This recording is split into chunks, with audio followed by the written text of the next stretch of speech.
하나님 말씀 봉독해 올리겠습니다. 히브리서 5장 5절에서 10절 말씀 봉독해 올리겠습니다. 히브리서 5장 5절에 10절 말씀 봉독하겠습니다. 또한 이와 같이 그리스도께서 대제사장 되심도 스스로 영광을 취하심이 아니요 오직 말씀하신 이가 저더러 이르시되 너는 내 아들이니 내가 오늘날 너를 낳았다 하셨고 또한 이와 같이 다른데 말씀하시되 내가 영원히 멜기세덱의 반차를 쫓는 제사장이라 하셨으니 그는 육체에 계실 때에 자기를 죽음에서 능히 구원하실 이에게 심한 통곡과 눈물로 간구와 소원을 올렸고 그의 경외하심을 인하여 들으심을 얻었느니라.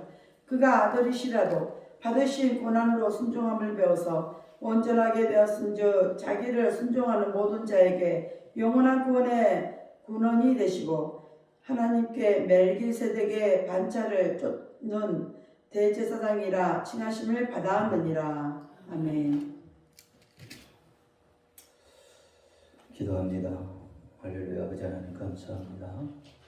오늘도 우리와 함께 하시고 우리에게 하나님의 그 크신 은혜와 사랑을 알려주시니 감사합니다. 오늘 종이 히브리서 5장 6절로 10절 말씀을 가지고 멜기세덱의 반차를 따라라는 내용으로 은혜를 나누고자 합니다. 좀 부족하고 연약하고 입술이 우둔할지라도 오늘 종의 입술을 들어 사용하여 주옵시고 종의 입술에 말씀을 주셔서 진리의 말씀, 생명의 말씀을 바로 증거할 수 있도록 하는 역사가 없어서 종이 증거할 때 그 말씀을 받는 자들은 하나님의 말씀으로 받게 하여 주옵소서. 사람의 말, 종의 말로 닿지 않게 하여 주옵소서. 오늘도 깨닫는 은혜 주실 줄 믿사오며 주 예수 그리스도의 이름으로 감사하며 기도합니다. 아멘. 오직 예수, 예수님밖에 없습니다. 우리를 구원하시는 예수님 한 분밖에 없습니다. 주 예수의 평강이 여러분에게 임할지어다. 아멘. 베드로의 신앙 고백합니다. 예수님 당신은 그리스도시요 살아계신 하나님의 아들이십니다. 예수님 당신은 나의 굴소주 나의 전부이십니다. 아멘.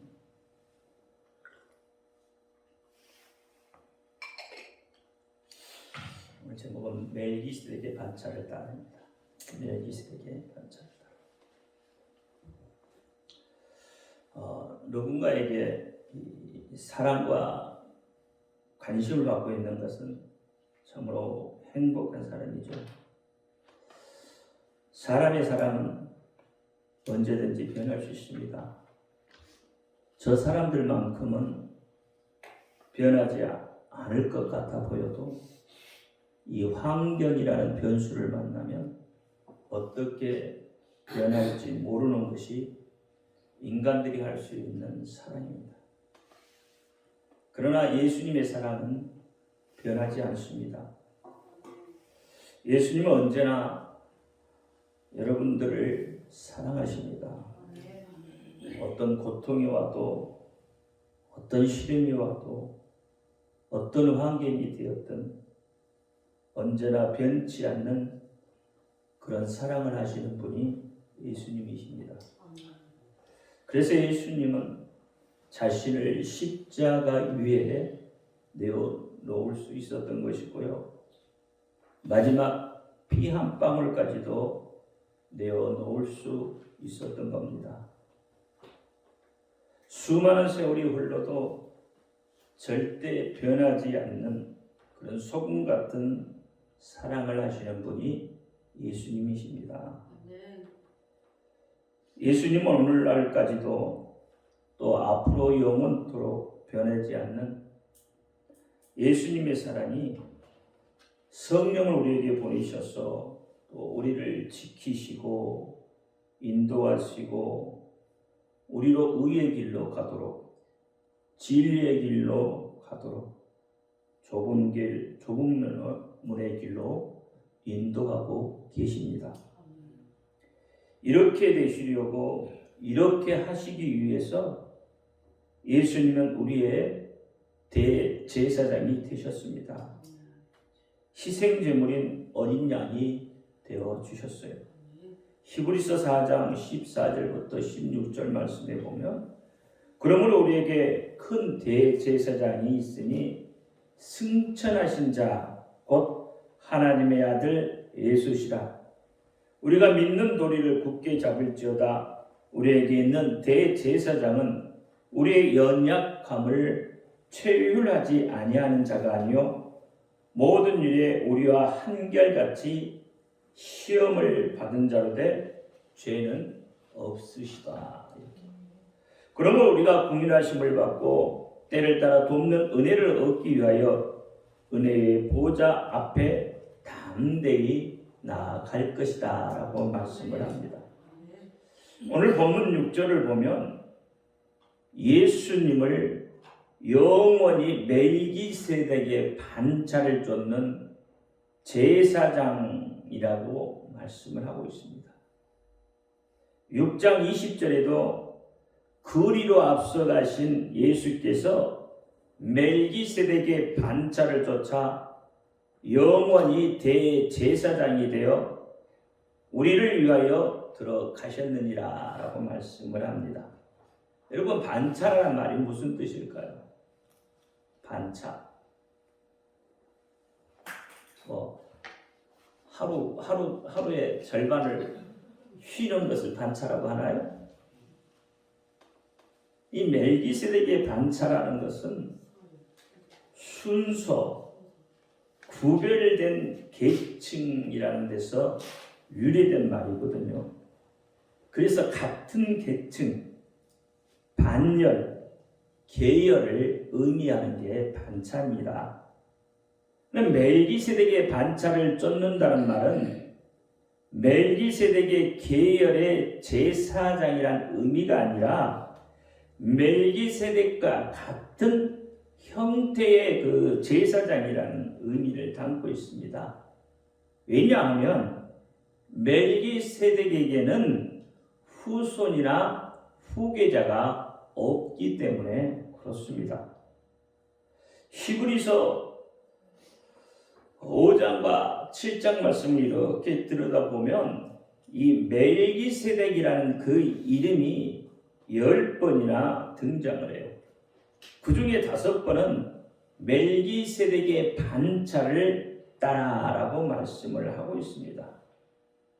대체 멜기세덱이라는 제사장이 어떤 인물이기에 예수님을 이 멜기세덱 같은 제사장이라고 할까요? 성경을 자세히 보면 멜기세덱은 예수님의 모형이라고 말하지 않습니다. 예수님이 멜기세덱의 반차를 따르는 제사장이라고 말을 해요. 그러면 그것을 알기 위해서는 멜기세덱을 성경은 어떻게 이야기하고 있는가를 살펴볼 필요가 있는 거죠.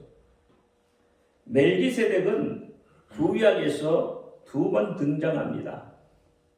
여러분이 잘 알다시피 창세기 14장 18절부터 20절 말씀에 보면 아브라함이 집에서 기른 318명의 군사를 이끌고 족한 옷을 구하려 갔던 사건이죠. 그리고 여러 왕들을 파헤치고 그리고 돌아오는 길에 만나는 사람이 멜기세덱이에요. 그리고 이 멜기세덱은 아브라함에게 떡과 포도주로 가지고 대접하고 아브라함에게 복을 비는 장면입니다. 또 하나는 시편 110편에 110편 4절에 나오죠. 여호와는 맹세하고 변치 아니하시리니 이르시기를 너는 멜기세덱의 반차를 영원한 제사장이다 이렇게 이야기를 합니다. 그러니까 이 멜기세덱이 어떤 인물이라는 것은 히브리서 7장에 보면 더 정확하게 나오죠.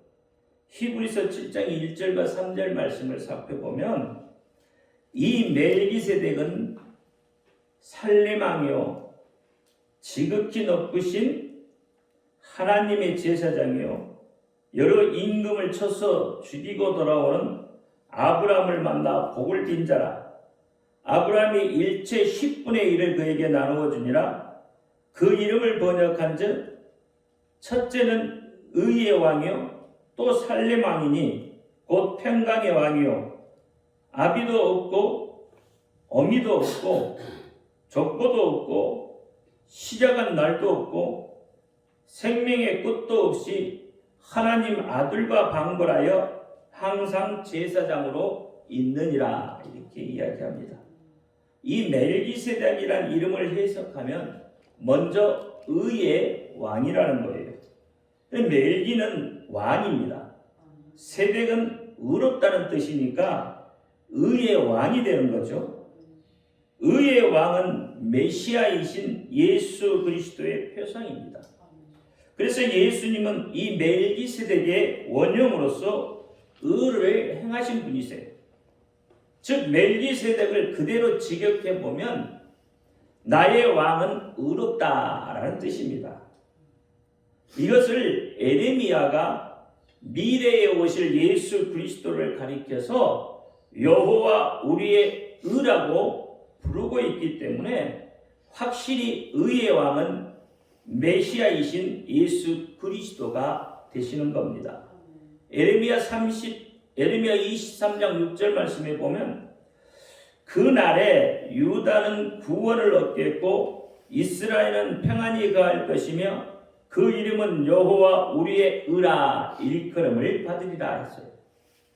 왜 멜기세덱의 이름에 가장 먼저 의의 왕이라고 그렇게 해석을 합니까?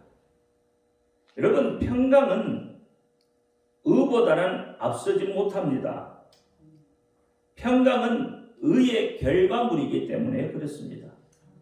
다시 말하면 의로서 예루살렘 지역을 다스리는 왕이기 때문에 그렇습니다. 이 살렘은 뭐죠? 평화잖아요. 그렇죠? 그래서 이사야 32장 17절에 의의 공효는 화평이요 의의 결과는 영원한 평안과 안전이다 이렇게 이야기를 합니다. 그래서 살렘은 평강입니다. 살렘 왕인 멜기세덱은 평화의 왕이 되는 거예요. 우리의 왕이신 예수님도 평화의 왕이시잖아요. 평강의 왕이시잖아요. 이사야 9장 6절에 보면 이는 한 아기가 우리에게 낳고 한 아들을 우리에게 주신 바 되었는데 그 어깨는 정사를 메었고 그 이름은 기모자라 모사라 전능하신 하나님이라 영존하신 아버지라 평강의 왕이라 할 것이니라. 예수 그리스도에 대한 이야기죠. 누가복음 2장 14절에도 지극히 높은 곳에서는 하나님께 영광이요 땅에서 기뻐하심을 입은 사람들 중에 평화로다 그렇게 말합니다. 그래서 멜기세덱이 의의 왕이라고 불렸습니다. 멜기세덱은 의롭고 거룩했다는 것이죠. 의의 왕이라 불린 이 멜기세덱처럼 예수님은 진실로 의로운 분이시라는 거예요. 예수님은 죄가 없으신 분이십니다. 그래서 요한복음 8장 46절에 너희 중에 누가 나를 죄로 책잡겠느냐? 내가 진리를 말하는데도 어찌하여 나를 믿지 않느냐라고 말을 합니다. 예수님은 죄가 전혀 없어서 본인을 위해 대속 제사를 드릴 필요가 없는 분입니다. 의롭기 때문에 사람의 죄를 대신 지시고 죽어서 대속할 수 있는 것이에요. 히브리서 7장 3절에 아버지도 없고 어머니도 없고 족보도 없고 시작한 날도 없고 생명이 끝도 없이 하나님 아들과 닮아서 항상 제사장으로 있느니라 이렇게 말합니다. 예수님은 사람이시면서 동시에 죄가 없어서 하나님으로부터 지명을 받아 우리를 대속할 수 있는 자격을 갖추신 예수님이 영원히 멜기세덱의 반차를 따르는 제사장이 되었다고 하는 거예요. 여러분, 아론의 후손인 사람을 제사장으로 세울 때는 영원한 제사장이 될 수가 없는 거죠. 그러니까 제사장이라는 것은 반차를 따랐다는 것은 두 가지가 있는 거죠. 하나는 멜기세덱의 반차를 따르는 것과 하나는 아론의 반차를 따르는 거예요. 근데 아론의 반차를 따르는 사람은 영원한 제사장이 될 수가 없다는 거예요. 왜냐하면 사람의 후손으로는 한계가 있습니다. 그래서 영원할 수가 없는 거죠. 제사장이 되려면 25세의 연습생의 제사장이 먼저 되어야 되고요.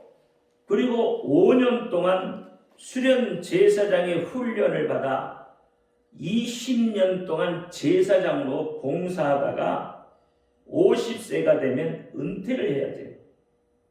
더 나이가 더 익으면 죽어야 되는 거죠. 그렇기 때문에 영원한 제사장이라고 할 수가 없는 것이에요. 누가복음 1장 8절에 마치 사가랴가 그 반열의 차례대로 제사장의 직무를 하나님 앞에 행할세. 그리고 23절에 그 직무의 날이 다 됨의 집으로 돌아가니라. 어때요? 한계가 있는 거죠. 영원할 수가 없다는 겁니다. 그러나 예수님은 죽으셨다가 다시 살아나셨죠. 부활하셨단 말이에요. 그래서 영원히 지금도 살아 계시기 때문에 우리의 영원한 제사장이 되실 수 있는 것이에요. 제사장이 되셨다 이 말입니다. 그러면 예수님은 어떻게 제사장이 되셨을까요? 제사장이 되기 위해서는 5년 동안의 수련 기간이 필요해요. 여러분, 목사도 그냥 아무렇게나 되는 게 아니에요. 목사도 신학 4년을 거치고 신대원 2년을 거치고 또 3년의 기간을 거쳐야 돼요. 뭐예요? 9년의 세월을 거쳐야 목사가 되는 거예요. 그런데 오늘날은 그렇지 않죠. 오늘날은 6개월만 해도 3개월만 해도 목사라고 하시는 분들이 계시더라고요. 그러니까 잘못되어지는 방향으로 갈 수밖에 없는 거예요. 9년의 세월을 거쳐도 목사라는 것을 마음대로 자기 마음대로 할 수가 없는 거예요. 하나님의 뜻 안에서 하나님이 뜻한 대로 그렇게 행동을 해야 된다. 그렇게 행해야 되는 거예요. 자, 보세요. 5년 동안 훈련을 받은 수련 기간에 어떤 일이 벌어질 수 있습니까?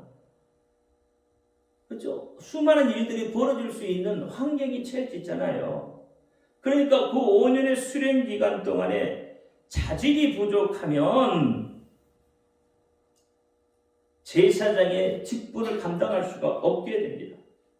출애굽기 29장 44절에 거룩하게 하여 내 제사장 직분을 행하게 한다 했어요.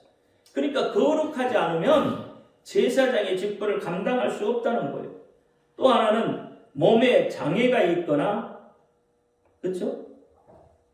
몸에 장애가 있거나 지체가 더하거나 빼거나 이렇게 되면 제사장의 직분을 할 수 없다고 말해요. 그걸 레위기 21장 17절에 그렇게 잘 설명하고 있어요. 레위기 21장 17절에 보면 지체가 불안한 자, 지체가 더한 자, 손발 부러진 자, 등 굽은 자, 키 못 자른 자, 눈에 백막이 낀 자, 교회혈병, 버짐, 고환상한 자, 이런 등등 흠이 있는 자는 제사장의 직분을 감당할 수 없다고 그렇게 말합니다. 그러니까 제사장의 사명을 감당할 수 없는 결격 사유가 발견되면 그런 제사장이 될 수가 없는 거예요. 그만큼 제사장의 자격은 중요하다는 겁니다. 오늘날은 하나님의 은혜로 남종이든 여종이든 은혜만 있으면 하나님의 말씀만 있으면 누구나 하나님의 말씀을 증거할 수 있는 대제사장이 되는 거죠. 대제사장이 아니라 제사장이 될 수 있는 거죠. 신명기 21장 5절에 내 자손 제사장들도 그리로 올지니 그들은 내 하나님 여호와께 택하사 자기를 섬기게 하시며 또 여호와의 이름으로 축복하게 하신 자니라. 그러니까 제사장은 하나님의 이름으로 축복을 비는 자예요. 보세요. 레위기에 보면 하나님께 제물이 될 수 있는 그 제물의 자격 요건에 대해서 이야기를 하고 있어요. 그러면 제물의 자격 요건이 무엇이에요? 흠이 없어야 된다는 거예요. 흠이 없어서. 그래서 이스라엘 자손들은 제물을 하나님 앞에 드릴 때 그 제물을 미리 준비해요. 그리고 사흘 동안 지켜봅니다. 사흘 동안에 그 제물이 장에 타나서 설사를 하는지 아니면 뭐 어떤 이상이 있는지를 살펴보는 거예요. 그래서 그 살펴볼 때 아무런 흠이 없다면 그때에 어떻게 해요? 제물이 되어지는 거예요. 흠이 생기면 제물이 못 된다 이 말입니다. 제물도 그러는데 하물며 하나님 앞에 제사를 드리는 제사장은 더 말해서 무엇하겠습니까? 예수님도 제사장이 되기 위해서 마귀로부터 시험을 받으셨고요. 인자로 공생의 수련 과정을 거치셨어요. 바리새인과 서기관과 사두개인 등 또 열성 분자들에게 비웃음과 수많은 위험을 겪어내셨다 이 말이에요. 이 수련 과정을 통해서 제사장의 자격을 갖추었음을 증명하셨다고 말씀을 하고 있어요. 오늘 본문 7절 말씀에 보면 그런 육체에 계실 때에 자기를 죽음에서 능히 구원하실 이에게 심한 통곡, 외침과 울부짖음이죠. 이 심한 통곡과 눈물로 간구와 소원을 올렸고 그의 경건하심으로 말미암아 들으심을 얻었느니라 이렇게 이야기해요. 예수님은 자기를 능히 구원하실 이에게 심한 통곡과 눈물로 간구와 소원을 올렸다고 말씀하고 있습니다. 그러니까 강력한 울부짖음이에요. 간구예요. 위급한 상황에서 보호를 요청하고 있고요. 예수님이 기도하실 때 아버지에게 했던 그 상황들을 표현하고 있는 거예요. 여러분, 예수님이 십자가의 죽음을 앞두고 제자들과 이 겟세마네 동산에 올라가서 마지막 그 생명의 불꽃을 사르며 하나님 앞에 올려드렸던 그 기도를 여러분 기억하시잖아요. 땀방울이 핏방울이 되도록 그렇게 예절하고 간절한 기도를 하나님 앞에 올려드렸다는 거예요. 이게 심한 통곡이잖아요.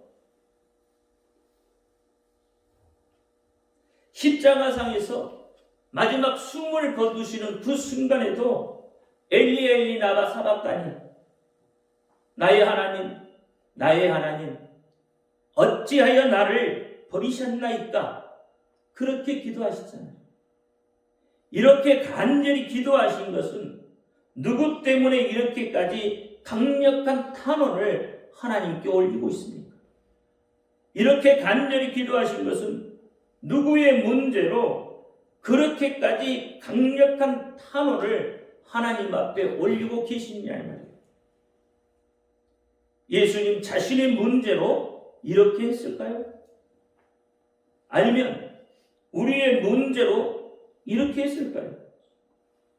그도 아니면 이 두 가지 문제를 다 여러분 생각해 볼 문제입니다. 깊이 생각하셔야 돼요. 우리의 예약함을 하신 예수님이 아버지에게 사람들을 용서하고 도와주시라고 이렇게 단언 기도를 하셨어요. 그리고 예수님을 죽이려는 사람들에게서 자신을 보호해달라고 기도하시는 거예요. 여러분, 십자가에 달리면서까지도 하신 7가지, 십자가상에서 마지막 7마디가, 이 7마디의 애절한 절규가 여러분의 귀 속에 메아리쳐 들려져야 됩니다. 아버지여, 저희의 죄를 사하여 주옵소서. 자기의 하는 것을 알지 못하느니이다. 아버지여, 내 영혼을 아버지 손에 부탁하나이다. 오늘 내가 나와 함께 낙원에 있으리라. 여자여 보소서, 아들이니이다. 보라, 내 어미. 내가 목마르다. 다 이루었다. 이렇게 말씀하시는 그 절규가 여러분 느껴지시냐는 것이죠. 히브리서 5장 8절에 그가 아들이시면서도 받으신 고난으로 순종함을 배워서 그렇게 이야기합니다. 이 말을 원문 그대로 보면 비록 아들이면서도 배웠다 그랬어요.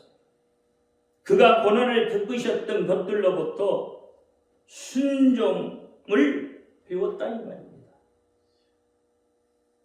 하나님의 독생자 아들이므로 고난을 받을 필요가 없었고 고난을 주는 자들을 벌할 수도 있었지만 예수님은 사람들이 주는 그 많은 고난을 겪으면서 하나님 아버지의 뜻에 순종하는 것을 배웠다고 말을 해요.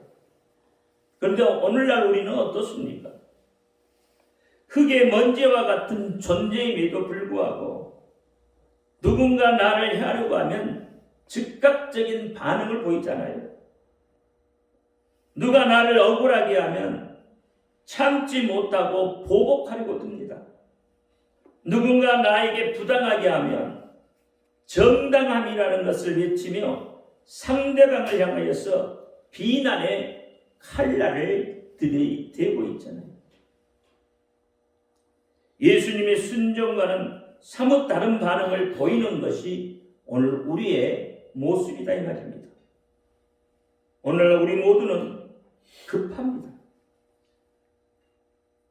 조금도 이해하려고 들지 않습니다. 참지 않습니다.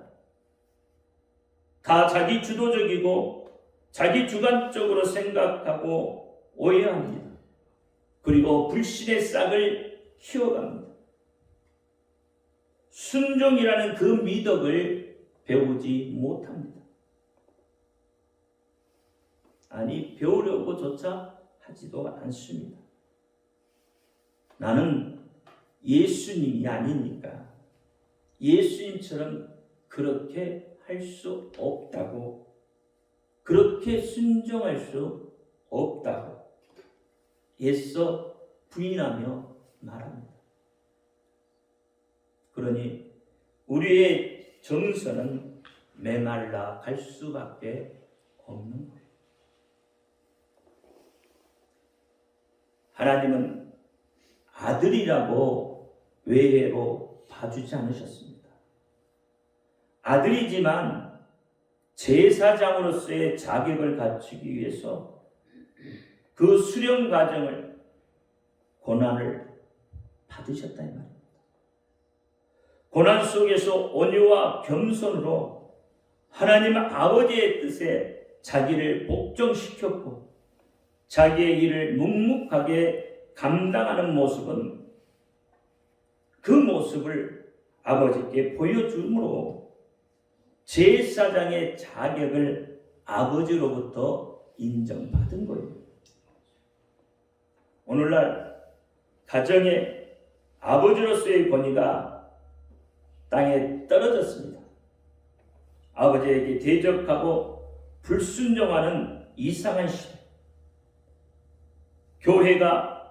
교회의 그 권위가 추락하고 제사장의 권위마저 무너져 버렸고 봉사와 자기 희생은 먼 옛날 이야기처럼 들려지고 있습니다. 오직 자기 목소리를 내고자 하는 문명이 최고조로 발달해 가는 이 시대에 예수님의 순종은 어찌 보면 어리석고 불합리하고 논리적이지도 않고 이성에도 맞지 않는 것 같아 보여도 그것이 불법이 성행하고 사랑이 식어져가는 이 시대를 바꿀 수 있는 밑거름이 되는 거예요.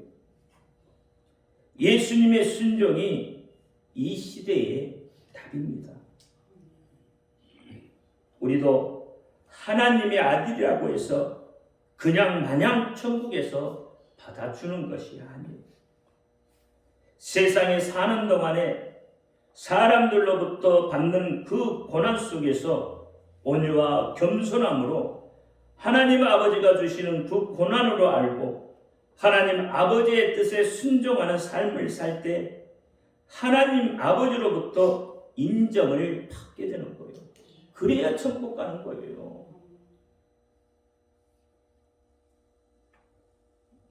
너는 예수님의 수준까지는 아니더라도 그래도 비슷하게 성장을 했구나. 순종함으로 거룩한 제사장으로의 준비가 되었구나. 그렇게 하시면서 준비된 자에게 복을 주시겠다고 하시는 거예요.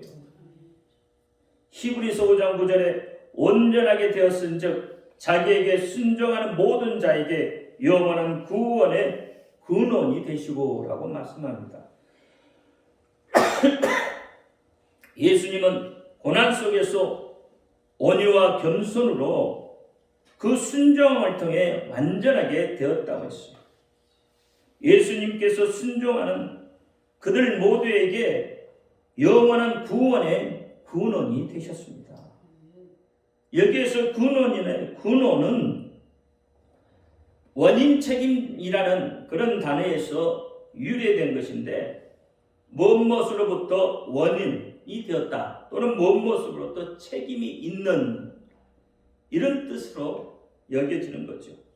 그러나 오늘 본문에서는 저자나 창시자, 근원이라는 뜻입니다. 그러니까 근원은 혹은 창시자, 저자 등 뭐 어떻게 해석해도 다 통용되는데요. 제사장의 대제사장의 자격을 이루었다는 그런 면에서 보면 구원의 근원이 되었다는 말이 합당하겠죠. 또 자기에게 순종하는 모든 자들에게와 라고 연결되면 영원한 구원의 창시자가 되었다고 볼 수도 있는 거예요. 즉 고난 가운데 하나님 아버지 말씀에 순종하여 온전하게 되므로 영원한 구원의 창시자가 되어서 예수님께 순종하는 모든 자들도 예수님처럼 고난 가운데 순종하면 영원한 구원을 받게 된다고 볼 수 있는 것이죠. 로마서 8장 17절에 자녀이면 또한 후사 곧 하나님의 후사요 그리스도와 함께한 후사니 우리가 그와 함께 영광을 받기 위하여 고난도 함께 받아야 될 것이다 라고 이야기하는 거예요. 결론적으로 말하면 멜기세덱의 반차를 따른 예수님은 하나님의 아들로서 고난 가운데 아버지의 말씀에 온유와 겸손함으로 순종함을 배웠다는 거예요. 그 순종함을 배워서 순종하게 되었으므로 온전하게 되었다고 말을 합니다. 그래서 영원한 구원의 근원이 되었고 예수를 믿는 또 예수님께 순종하며 따라오는 모든 자들에게는 예수님처럼 순종하면 영원한 구원을 얻을 수 있다라고 말씀을 하고 있습니다. 예수님은 멜기세덱의 반열을 따라 대제사장의 자격을 갖추게 되셨습니다. 우리는 예수님을 본받아서 예수님처럼 제사장이 되어야 합니다. 영원한 구원을 주는 예수님이나 영원한 구원을 받는 우리들이나 고난 가운데 아버지의 말씀에 온유와 겸손으로 순종할 때 하나님이 인정하는 제사장의 자격을 갖추게 된다고 말씀을 하고 있는 거예요. 여러분 베드로전서에 보면 왕 같은 제사장이다 했어요. 여러분 왕 같은 제사장 맞습니까? 왕 같은 제사장 맞아요? 하나님이 그렇게 인정하십니까? 그래 왕 같은 제사장이면 왕 같은 제사장으로서의 역할을 감당할 수 있어야 되는 거예요. 사명을 감당할 수 있어야 되는 거예요. 그렇잖아요. 그래야 왕 같은 제사장이 되는 거죠. 우리의 대제사장은 예수님이시지만 우리는 왕 같은 제사장으로서의 역할을 감당할 수 있어야 됩니다. 세상이 뭐라고 말하든, 그렇죠? 세상이 어떤 고통을 우리에게 가져다 주더라도 우리는 우리의 직분을 감당할 수 있는 거예요. 그래 영원한 천국이 나의 것이 되는 거고, 하나님의 뜻에 따라서 하나님 앞에, 하나님의 말씀 앞에 순종함으로 하나님이 인정하는 자가 되어지는 거예요. 하나님이 인정하는 자가 아들이 되는 거고 자녀가 되는 거예요.